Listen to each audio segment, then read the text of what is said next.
BJP నాయకులు అందరూ అమిత్ షా గారు కానీ మోడీ గారు కానీ రాజ్నాథ్ సింగ్ గారు అన్ని సభల్లో బయట నార్త్ ఎక్కడ జరిగినా 4% రిజర్వేషన్ తీసేస్తాం ఇవాళ అని చెప్తున్నారు.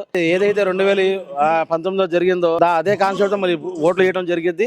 వాళ్ళకి ఎలాగ 23 సీట్లు వస్తాయో ఈసారి అవి కూడా రాకుండా జరిగింది. మీరు అన్ని డెవలప్మెంట్లు చేశారు కదా, సింగిల్ గా వెళ్ళి మీరు బీజేపీ జనసేనతో లేకుండా సింగిల్ గా వెళ్ళి మీరు నేను ఇది చేస్తున్నాను నాకు ఓట్లు వేయండి అని ఎందుకు అడగలేకపోతున్నారు? లాస్ట్ గవర్నమెంట్ లోనే నమ్మలేదు ఆయన, అందుకోసం ఆయన వెళ్ళిపోయాడు, 23కి వెళ్ళిపోయాడు. ఈసారి ఆ 23 కూడా రావు. ఇక్కడ మేము బతుకుంది అందరం కలిసి బతుకుతున్నాం. హిందూ ముస్లిం అనే ఫీలింగే లేదు మాకు. చక్కగా మేము హాయిగా బతుకుతున్నాం. ఏదైతే బీజేపీ జనసేన టీడీపీ వీళ్ళ పబ్బం గడుపుకోవడానికి జగన్మోహన్ రెడ్డి ముఖ్యమంత్రి మళ్ళీ అయితే మేము బతకలేమని, మేము ఇంకా మా పార్టీ మనుగడ ఉండదన్న ఉద్దేశంతో ఇవన్నీ నాటకాలు ఆడుతున్నారు. మీ మీద నమ్మకం లేదు. ఏపీలో బీజేపీని దగ్గరుండి తీసుకొచ్చింది చంద్రబాబు నాయుడు, జనసేన పార్టీ, పవన్ కళ్యాణ్. వీరి స్వార్థం కోసం వీరు సింగిల్ గా ఫైట్ చేయడం వీళ్ళకి రాదు. వీళ్ళు మర్చిపోయారు. ఓటర్ దగ్గర అడగాల్సింది మీరు పని చేసి ఓటు అడగండి. జగన్మోహన్ రెడ్డి ఏమంటున్నాడు? నేను సంక్షేమ పథకాలు ఇచ్చాను, మీకు లబ్ధి పొందితే మీరు నాకు ఓటేయండి షంషేర్ గా చెప్తున్నాడు. అలాంటి ముఖ్యమంత్రి ఈ 20 సంవత్సరాలు నా జీవితంలో నేను చూడలేదు. పేదోళ్ళకి రోడ్డు మీద పంపిలా, పింఛన్ ఇంటికి అడిగిస్తున్నాడు, బియ్యం ఇస్తున్నాడు, అమ్మ వాడు ఇచ్చాడు, పిల్లలకి అన్ని ఇచ్చాడు. ఆయన కోసం కొనుక్కోవాలా, వాడి కోసం కొనుక్కోవాలా? మేము ఏం పేరు సార్? మొహమ్మద్ అన్వర్ అని నా పేరు. ఇవాళ 2004లో రాజశేఖర రెడ్డి గారు ప్రమాణ స్వీకారం చేసిన తర్వాత మైనార్టీస్కి 4% రిజర్వేషన్ తీసుకురావడం జరిగిన తర్వాత మా మైనార్టీలో చాలామంది ఆ టైం నుండి చదువు అనేది యాక్చువల్గా మైనార్టీస్లో బాగా తక్కువ. అప్పుడు 4% రిజర్వేషన్ వచ్చిన తర్వాత ఇంజనీరింగ్ చదువుతాం కానీ ఎంబీబీఎస్ డాక్టర్లు చేయడం కానీ చాలామంది మా మైనార్టీలు చాలామంది చదువులకు బాగా ఇదయ్యారు. అదే కంటిన్యూ చేసి జగన్మోహన్ రెడ్డి గారు అదే కంటిన్యూ చేస్తున్నారు. ఇవాళ దాంతో కూడా మా మైనార్టీలందరూ జగన్మోహన్ రెడ్డి గారికి సహకారంతో రాష్ట్రం మొత్తం మైనార్టీలు మొత్తం జగన్మోహన్ రెడ్డి గారు వెనకాల ఉండడం జరిగింది. అదే ఇప్పుడు కూడా 2024 ఎలక్షన్లో కూడా అదే కాన్సెప్ట్తో మేము మా మైనార్టీ సోదరులందరూ జగన్ రెడ్డి గారి వెనకాలే నడుస్తూ జరుగుతుంది. భారతదేశం అంటేనే కుల మద్దతులు ఖచ్చితంగా జీవించే దేశం. మరి ఈ దేశంలో అన్ని సామాజిక వర్గాలు మ్యాక్సిమం రిజర్వేషన్ పొందుతున్నారు. ఈ నేపథ్యంలో ముస్లింస్ మాత్రమే రిజర్వేషన్ తీసేస్తున్నారు ఎంతవరకు కరెక్ట్? మీరు ఒక ముస్లింగా మీరు ఎలా చూస్తారు? ఇప్పుడు ఒక మత సామ్రాజ్యానికి అతీతంగా వెళ్తున్నారు ఇవాళ జగన్మోహన్ రెడ్డి గారు. మైనార్టీలకి 4% రిజర్వేషన్ రావడం బట్టి ఇవాళ వైఎస్ఆర్ పార్టీకి అండగా నిలబడటానికి మైనార్టీలు వెనకాల ఉన్నారు. అది తట్టుకోలేక ఇప్పుడు ఉన్న పొజిషన్లో చంద్రబాబు కూడా జనసేన పార్టీ అధ్యక్షుడు మన పవన్ కళ్యాణ్ గారు బీజేపీతో జతకడం జరిగింది. కేవలం చంద్రబాబు నాయుడు గారు ఇప్పుడు బీజేపీ నాయకులు అందరూ అమిత్ షా గారు కానీ మోడీ గారు కానీ రాజ్నాథ్ సింగ్ గారు అన్ని సభల్లో బయట నార్త్లో ఎక్కడ జరిగినా మేము 4% రిజర్వేషన్ తీసేస్తాం ఇవాళ అని చెప్తున్నారు. రేపు ఆంధ్రాలో వాళ్ళ ఇద్దరికి ఉమ్మడి సభలు జరుగుతాయి. ఆ సభల్లో కూడా బహిరంగంగా వాళ్ళు చెప్తారు. దానికి వీళ్ళు సమర్థిస్తారా లేదా అనేది వాళ్ళకే తెలియాలి. ఇప్పుడు వాళ్ళు కనుక 4% రిజర్వేషన్ గురించి కేంద్రం ఆల్రెడీ డిక్లేర్ చేసింది. వాళ్ళు ఇప్పటి వరకు అయితే మాట్లాడుతూ సైలెంట్ గా ఉన్నారు. మీరు ఎలా చూస్తారు సార్? ఇప్పుడు ముందు వేదికలో రేపు జనాల్లో మధ్యలో వచ్చేసి వాళ్ళు క్లారిటీ ఇవ్వాలి. ముందు వాళ్ళు కూడా ఆల్రెడీ జగన్మోహన్ రెడ్డి గారు మీరు 4% ఇస్తానని చెప్పి కంటిన్యూ చేస్తానని చెప్పి చెప్తున్నారు. ఇదే చంద్రబాబు ఇదే పవన్ కళ్యాణ్ వచ్చి రేపు జనాలు క్లారిటీ ఇస్తే వాళ్ళకి మళ్ళీ ఏదైతే 2019లో జరిగిందో అదే కాన్సెప్ట్ మరి ఓట్లు వేయడం జరిగింది. వాళ్ళకి ఎలాగ 23 సీట్లు వస్తాయో ఈసారి అవి కూడా రాకుండా జరిగింది. ఇవాళ మైనార్టీ పిల్లలు ఇవాళ చదువుకొని ఇవాళ ఉన్నత స్థాయిలో చాలా మంది ఉన్నారండి. మైనార్టీల్లో చదువు అనేది చాలా తక్కువ. ఈ రిజర్వేషన్ వచ్చిన తర్వాత ఇప్పుడు ఇంజనీరింగ్ చదవడం, డాక్టర్లు చదివి విదేశాల్లో చాలా మంది మా పిల్లలు చదవడం, అక్కడ మా ఇంట్లో మా పిల్లలు చదువుకొని వెళ్ళి వాళ్ళ ఉన్నత స్థాయిలో ఉన్నారు. ఇవాళ మా పిల్లలు, మా అబ్బాయి కూడా ఇంజనీరింగ్ చదివారండి. మా అబ్బాయి కూడా ఇప్పుడు ఉన్నత స్థాయిలో వెళ్ళి ఇప్పుడు ఉద్యోగం చేసుకున్నాడు. అదొకటి ఉదాహరణ చాలండి. మైనార్టీ పిల్లలు చాలా మంది డాక్టర్లు అయ్యారు, ఇంజనీర్లు అయ్యారు. ఎంతమంది ఉన్నత స్థాయిలో ఉన్నారని ఇవాళ అందరు చూస్తుంది. ఇవాళ ఇప్పుడు చంద్రబాబు నాయుడు గారి పరిస్థితి ఎలాగుందంటే ఏదో విధంగా అధికారంలో రావాలని బీజేపీతో జనసేనతో ఇలా పొత్తులు పెట్టుకోవడం. ఇప్పుడు ఏదైతే బీజేపీ వాళ్ళు ఎజెండా పెట్టారో ఆ ఎజెండా ఈయన చెప్పటం, ఇదంతా ఏంటంటే ఆ అధికారం కోసం కొడుకుని ముఖ్యమంత్రి చేయడం, కొడుకుని డెవలప్ చేయడం కోసం ఎన్ని పాటలైనా పడతాడు. ఎందుకంటే ఆయన గురించి వాళ్ళ కొత్తగా చెప్పుకునేది 14 సంవత్సరాలు ముఖ్యమంత్రి చేశానన్నాడు. ఎట్లా ముఖ్యమంత్రి అయ్యాడు ఆయన? అంటే ముస్లింలకు న్యాయం చేసిందే నేను అంటున్నాడు కదా ఆయన. న్యాయం చేసినవాడైతే డైరెక్ట్ మీరు ముస్లింలతో న్యాయం చేసినప్పుడు సింగిల్గా వచ్చి ఎలక్షన్ చేయండి. ఇప్పుడు పోయినసారి ఆంధ్రప్రదేశ్ విభజన రెండుగా విడిపోయింది. ఆ టైంలో ముస్లింలకి ఎందుకు ప్రాతినిధ్యం ఇవ్వలేదు మీరు? నెక్స్ట్ ఇప్పుడు ఎంతమందికి మీరు సీట్లు ఇచ్చారు? ఇవన్నీ జనాలు తెలుసు కదా. కేవలం ఏంటంటే ముఖ్యమంత్రి అవ్వాలి, సాధ్యం కానీ హామీలు ఇచ్చి జగన్మోహన్ రెడ్డి గారు ముఖ్యమంత్రి అయ్యారు, ఖజానా అంతా ఖాళీ అయిపోతుంది, వాళ్ళకి వీళ్ళకి ఇచ్చేస్తున్నాడు అన్నారు. దానికన్నా 3 రెట్లు ఎక్కువ ఇవాళ మీరు సంక్షేమ పథకాలు పెట్టారు. అది ఎలా సాధ్యమవుతాయి? ఏ విధంగా చేయగలడు ఆయన? కానీ ముస్లిమ్స్ మీద ఆయన ప్రేమ లేదు, ఏం లేదు. అధికారంలో బీజేపీ వాళ్ళు చెప్పారు కదా, మీకు ఇచ్చే రిజర్వేషన్ 4% క్యాన్సిల్ చేస్తామని కూడా చెప్పారు కదా. ఆ మాట ఆయన కూడా చెప్తున్నాడు కదా. ఇప్పుడు 3 కలిసి వ్యాపారం మొదలు పెట్టారు. మీది ఒక ఎజెండా, నాది ఒక ఎజెండా, ఆయనది ఒక ఎజెండా ఉండదు కదా. అందరూ ఒకే ఎజెండా మీద నడుస్తారు కదా. వాళ్ళు చెప్పింది ఏదైతే ఈయన అమలు చేయాలి కదా, లేకపోతే వాళ్ళు మద్దతు ఇవ్వరుగా ఈయనకి. కేవలం ఏంటంటే జనాల్ని అక్కడ వెళ్ళి ఒప్పుకున్నాడు, ఇక్కడికి వచ్చి ఏంటంటే నేను ముస్లింలతో ఉన్నాను అని, కోర్టులో నేనే పెట్టాను, లాయర్లు నేనే పెట్టాను. ఇవన్నీ వేస్ట్ మాటలు. జనాల్ని ముస్లింలు నమ్మరు అంటారు చంద్రబాబుని. ముస్లిం ఇవాళ కాదు, పోయిన లాస్ట్ గవర్నమెంట్లోనే నమ్మలేదు ఆయన్ని. అందుకోసమే ఆయన వెళ్ళిపోయాడు, 23కి వెళ్ళిపోయాడు. ఈసారి ఆ 23 కూడా రావు. ఎందుకంటే 70 నుండి 80 అసెంబ్లీ నియోజకవర్గాల్లో ముస్లింలకు రిజర్వేషన్ ఇవ్వడం వల్ల మిగిలిన విద్యార్థులు అన్యాయం అయిపోతున్నారు, మిగిలిన సామాజిక వర్గాలకు అన్యాయం జరుగుతుందని చెప్పేసి వాళ్ళ వాదన. ఏ విధంగా అన్యాయం అయింది? అదంతా బీజేపీ వాళ్ళు ఆడుతున్న నాటకం. మతపరంగా రిజర్వేషన్లు ఇవ్వకూడదని. మరి మీరు చేస్తుంది ఏంటి? బీసీలకి, ఎస్సీలు, ఎస్టీలు వాళ్ళ రిజర్వేషన్ కూడా తీసేయండి. అందరికి రిజర్వేషన్ తీసి జనరల్ కేటగిరీ పెట్టేయండి. ఎవడు దమ్ముంటే వాడే వెళ్ళి ఇదవుతాడు. కాదుగా. ఆ రాజ్యాంగం ఆ రోజు పెద్దలు కూర్చొని ఎందుకు రాశారు? అణగారిన వాళ్ళు పైకి రావాలి, ఆర్థికంగా వెనక్కున్నవాడు పైకి రావాలని ఇచ్చారు. అంతేలే కానీ డబ్బున్నోడు పైకి వెళ్ళిపోవాలి, డబ్బు లేనివాడు కిందకి వెళ్ళిపోవాలా? భారతదేశంలో అందరూ సమానం ఉన్నారు. అట్లాంటప్పుడు కింద ఉన్నవాడిని పైకి రావడానికి ఈ రిజర్వేషన్లు ఉపయోగపడతాయి. Sachar committee report ఏమిచ్చింది? ముస్లింలు ఇతరుల కన్నా కొంచెం వెనకబడి ఉన్నారని. అంటే వెనకబడిన వాళ్ళని పైకి రానివ్వరా మీరు?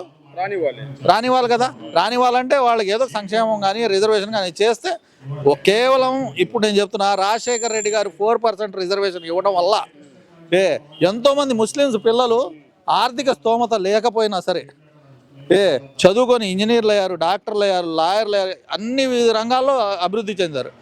అదేవిధంగా ఇప్పుడు జగన్మోహన్ రెడ్డి గారు కూడా ఏంటో దాన్ని కంటిన్యూ చేస్తున్నారు. కాబట్టి ఇదే ఒక 20 సంవత్సరాలు ఆగితే అందరూ ఈక్వల్ అయిపోతారు, అందరూ సమానంగా బతుకుతారు. అప్పుడు మీరు రిజర్వేషన్ తీసినా ఏమి ఇబ్బంది లేదు. ఎందుకంటే అందరూ డెవలప్ అయినప్పుడు రిజర్వేషన్ అవసరం లేదు కదా.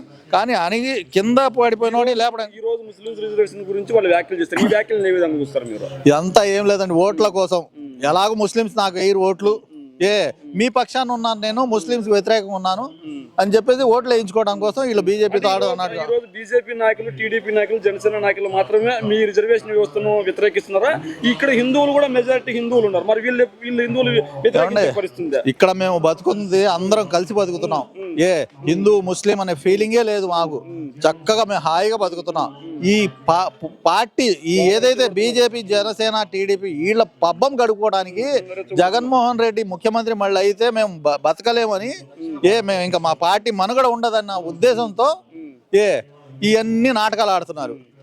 మీరు అన్ని డెవలప్మెంట్లు చేశారు కదా, సింగిల్గా వెళ్ళి మీరు బీజేపీ జనసేనతో లేకుండా సింగిల్గా వెళ్ళి మీరు నేను ఇది చేస్తున్నాను, నాకు ఓట్లు వేయండి అని ఎందుకు అడగలేకపోతున్నారు? మీ మీద నమ్మకం లేదు. మిమ్మల్ని వాళ్ళు కూడా నమ్మట్లేదు. ఎందుకంటే మీరు చేసే ప్రవర్తన అట్లాంటిది. కేవలం ఈ ఎలక్షన్ కోసం మీతో పొత్తులు కలిశారు. రేపు మళ్ళీ మామూలే మిమ్మల్ని పక్కన పెట్టేస్తారు. అది అర్థం కాక పార్టీని కష్టపడి స్థాపించిన పార్టీని భూస్థాపితం చేసేశారు ఈ 10 సంవత్సరాల్లో తెలుగుదేశం పార్టీని. దానికి మించి ఏం లేదు. ఇక్కడ ఒక మాట మీరు ఆలోచించారు. దక్షిణ భారతదేశంలో కేరళ ముఖ్యమంత్రి పినరయి విజయన్, మళ్ళీ మన కర్ణాటక మొన్న కాంగ్రెస్ గెలిచింది, వాళ్ళు బీజేపీతో వెక్స్ అయిపోయి ఉన్నారు. సిద్ధరామయ్య గవర్నమెంట్ ఇప్పుడు వచ్చింది, ఇంత క్రితం బీజేపీ ఉంది, వెక్స్ అయిపోయారు అక్కడ జనాలు. తర్వాత ఇప్పుడు మన స్టాలిన్ తమిళనాడు ముఖ్యమంత్రి, ఆయన కూడా బీజేపీని ఫుల్ యాంటీ చేస్తున్నాడు. ఎందుకు? వీళ్ళు భిన్నత్వంలో ఏకత్వంగా ఉన్న భారతదేశాన్ని ముక్కలు చేద్దాం అన్న ఒక ప్రాతిపదికన వాళ్ళు వస్తున్నారు. అంతేగాని మంచి చేద్దాం, ఏం మంచి చేశారు? ఉత్తర భారతదేశాన్ని ఏం చేశారు? బుల్డోజర్ రాజ్యం చేశారు. ముస్లింలపై అణగారిన వర్గాలపై ఉన్నావులో దళిత మహిళల్ని కాల్చారు. రోజు ఒక్క రేపు జరుగుతూనే ఉంది. సార్ మీరు చెప్పిన రాష్ట్రంలోనే కాకుండా తెలంగాణలో కూడా కాంగ్రెస్ గెలిచింది, అక్కడ ఉన్న బీఆర్ఎస్ పోయింది, బీజేపీ గెలవలేకపోయింది. మరి ఏపీలో బీజేపీ రావడాన్ని మీరు ఎలా చూస్తున్నారు? ఏపీలో బీజేపీని దగ్గరుండి తీసుకొచ్చింది చంద్రబాబు నాయుడు, జనసేన పార్టీ అధినేత పవన్ కళ్యాణ్. వీరి స్వార్థం కోసం వీరు సింగల్గా ఫైట్ చేయడం వీళ్ళకి రాదు. వీళ్ళు మర్చిపోయారు. వీళ్ళు ఏంటంటే వీళ్ళు సహనం కోల్పోతున్నారు. ఓటర్ దగ్గర అడగాల్సింది మీరు పని చేసి ఓటు అడగండి. జగన్మోహన్ రెడ్డి ఏమంటున్నాడు? నేను సంక్షేమ పథకాలు ఇచ్చాను, మీకు లబ్ధి పొందితే మీరు నాకు ఓటేయండి శంషేర్గా చెప్తున్నాడు. అలాంటి ముఖ్యమంత్రి ఈ 20 సంవత్సరాల నా జీవితంలో నేను చూడలేదు. సార్ అదేవిధంగా ఇక్కడ ఉత్తర భారతదేశంలో బీజేపీ ముస్లింలు ఎటువంటి ఇబ్బంది పెట్టిందో ఇక్కడ ఒకవేళ ఏపీలో అలయన్స్ కనుక విన్ అయితే అదే పరిస్థితులు వస్తుంది మీరు అనుకుంటున్నారా? ఏంటంటే ఉత్తర భారతదేశంలో బీజేపీ మీరు ఇబ్బందులు పెట్టింది ముస్లింలని మిగిలిన వర్గాలు అని చెప్తుంది. ఏదైతే దళిత వర్గాలు ఉన్నాయో ఆ దళిత వర్గాలు ఇబ్బంది పెట్టారని మీరు చెప్తున్నారు. ఇక్కడికి ఈ ఏపీలో కనుక అలయన్స్ వస్తే పరిస్థితి ఏ విధంగా ఉంటుంది? చాలా దారుణంగా ఉంటుంది. ముస్లింలు మీరు మేలుకోండి, దళితులు మేలుకోండి. ఈరోజు చర్చిల మీద దాడులు చేస్తున్నారు, మసీదుల మీద దాడులు చేస్తున్నారు. ఒక్క విషయాన్ని గ్రహించండి, మన మధ్య వచ్చి చిచ్చు పెట్టడమే తప్ప మనలో ఉన్న ఐకమత్యాన్ని వీళ్ళు వీక్ చేయడానికి వస్తున్నారు. మనం ఇలాగే ఉండాలి, కలిసిమెలిసి. మనం చేయాల్సింది ఒకటే, ఓటు ద్వారా వీళ్ళకి బుద్ధి చెప్పాలి. అంటే మీ అభివృద్ధి ఇప్పుడు గతంలో రంజాన్ తోప ఇట్లాంటివి ఇచ్చాను, కానీ జగన్మోహన్ రెడ్డి గారు వచ్చిన తర్వాత ముస్లింలకు అన్యాయం చేశాడు, రంజాన్ తోప లాంటి సంక్షేమ పథకాలను తీసేసాడు అంటున్నారు కదా. మాకు ఒకటే, జగన్మోహన్ రెడ్డి ఇస్తే తినేంత దీనస్థితిలో ముస్లింలు లేరు. వారి సంపాదన వారు సంపాదించుకుంటున్నారు, వారు మంచిగానే బతుకుతున్నారు. ఒకటి, జగన్మోహన్ రెడ్డి గారు చేసే సంక్షేమ పథకాలు మళ్లించారు, మంచి జరిగిందిగా. మాకు రావాల్సిన పథకం మా వేరే కులస్తుడు, వేరే మతస్థుడు వాళ్ళకు పొందినట్టేగా. మాకు తర్వాత ఇస్తాడేమో, రాబోయే 5 సంవత్సరాల్లో చేస్తాడేమో మాకు జగన్మోహన్ రెడ్డి గారు. మీకెందుకు, మీకు అంత కంగారు ఎందుకు? మీరు అడగాల్సింది ఏంటి? మీరు సింగల్గా వచ్చి ఓటు అడగట్లేదు, బీజేపీతో వచ్చారు. బీజేపీ అనేది దక్షిణ భారతదేశంలో రానివ్వకుండా మేము ఖండిస్తున్నాం. రాకూడదు, దక్షిణ భారతదేశంలో కాదు, యావత్ భారతదేశం ఖండించాలి. బీజేపీ అనేది ఒక బ్లఫ్ పార్టీ. బీజేపీ పార్టీని మేము వ్యతిరేకిస్తున్నాం. ఎంత వ్యతిరేకిస్తున్నాం అంటే, ఇప్పుడు రాబోయే ఎలక్షన్లో 175 స్థానాలు మాకు ఇచ్చిన 7 స్థానాలు దగ్గరుండి గెలిపించుకుంటాం ముస్లింలో. ఈ 4% రిజర్వేషన్. ఏం పేరు నా బాబు, నా పేరు. ఎక్కడ మంది ఇక్కడే 10వ వార్డు, గుంటూరు. మరి చంద్రబాబు ఈ రోజు మేనిఫెస్టో రిలీజ్ చేశారు. ఆయన సంగతి వదిలేయండి. మనకి కావాల్సింది ఎవరు? జగన్మోహన్ రెడ్డి కావాలని కోరుకుంటారు. ఎందుకని? అదేందు డాక్టర్ రాజశేఖర రెడ్డి కుమారుడు ఒక్క ఫైట్ చేస్తున్నాడు. ఎందుకని? సింగిల్ హ్యాండ్గా. మీరు చెప్తాను. మనకు కావాల్సింది ఎందుకు? పేదోళ్ళకి రోడ్డు మీద పంపిలా. ఆయన పింఛన్ ఇంటికి అడిగిస్తున్నారు, బియ్యం ఇస్తున్నాడు, అమ్మఒడి ఇచ్చారు, పిల్లలకి అన్ని ఇచ్చాడు. ఆయన కోసం కొనుక్కోవాలా, వాడి కోసం కొనుక్కోవాలా మేము? అంటే నేను వస్తే ఇంతకంటే ఎక్కువ ఇస్తాను అంటున్నాడు చంద్రబాబు. రూపాయి బియ్యం ఇస్తాడా? రూపాయి బియ్యం అన్నం పెడతాడా? రూపాయి అన్నం పెట్టరు సార్. ఎవరు పెడతారు అన్నం? ఎవరు పెట్టరు. రూపాయి అన్న క్యాంటీన్లు కొనసాగిస్తాను అంటున్నాడు. ఏమని నమ్ముతావా? నమ్మలేవు. 45 సంవత్సరాల నుంచి ఈ పార్టీలో తిరిగా. కాంగ్రెస్, ఆవుదూడ, అస్సము మొత్తం తిరిగా. నాకు పక్క జగన్మోహన్ రెడ్డి గారి నుంచి నాకు నమ్మకం ఉంది. లబ్ధి చేకూరిందా? మళ్ళా గెలుస్తారండి. 10 సంవత్సరాలు గెలుస్తారు. 10 సంవత్సరాలు సీఎం ఆయన.